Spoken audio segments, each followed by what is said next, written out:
বিশ্বকাপের আগে নতুন এক ঝামেলায় জড়িয়ে গেলেন লিওনেল মেসি এবং আর্জেন্টিনা ফুটবল অ্যাসোসিয়েশন। যুক্তরাষ্ট্রের ফ্লোরিডার একটি আদালতে প্রতারণা ও চুক্তিভঙ্গের অভিযোগে মামলা দায়ের করা হয়েছে মেসি এবং এএফ এর বিরুদ্ধে। আমেরিকান সংবাদ মাধ্যম TMZ এর প্রতিবেদনে এই খবর জানিয়েছে।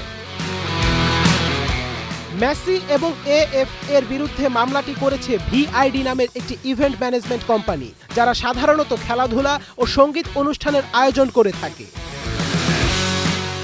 ঘটনার সূত্রপাত অক্টোবরে ভেনেজুয়েলা ও পুয়ের্তো রিকোর বিপক্ষে আর্জেন্টিনার দুটি প্রীতি ম্যাচের আয়োজনের একক সত্ত্ব $70 লাখ বিনিময়ে কিনে নেয় ভিআইডি। চুক্তির শর্ত ছিল ইনজুরিতে না থাকলে মেসি প্রতিটি ম্যাচে মাঠে থাকবেন অন্তত 30 মিনিট করে। কিন্তু ভেনেজুয়েলার বিপক্ষে ম্যাচে মেসিকে দেখা যায় দর্শক হিসেবে। মায়ামির হার্ড রক স্টেডিয়ামের একটি বিশেষ সুইটে পরিবারকে নিয়ে তিনি বসেছিলেন। ভিআইডির দাবি সেই সুইটের খরচও তারাই বহন করেছিল।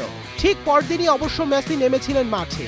ইন্টার মায়ামির হয়ে আটলান্টা ইউনাইটেডের বিপক্ষে MLS এর ম্যাচে 2 গোল করে 4-0 জয়ে ভূমিকাও রাখেন।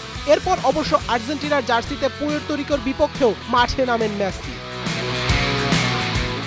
মামলার আরও একটি অভিযোগে বলা হয়েছে, পুয়ের্তো রিকোর বিপক্ষে ম্যাচটি মূলত শিকাগোর সোলজার ফিল্ডে হওয়ার কথা ছিল, যার ধারণ ক্ষমতা 61,500। কিন্তু শেষমেশ সেটি সরিয়ে নেওয়া হয় ফোর্ট লডারডেলের চেজ স্টেডিয়ামে, যেটির ধারণ ক্ষমতা মাত্র 21,550।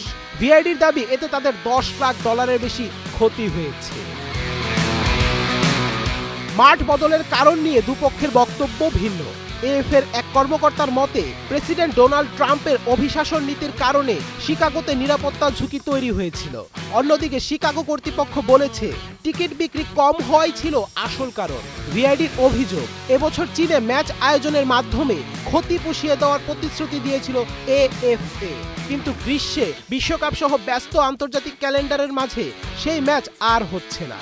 ফলে সব হারানো অর্থ ফেরত পেতেই মামলার পথ বেছে নিয়েছে ভিআইডি। এএফএ এখনো এ বিষয়ে কোনো মন্তব্য করেনি।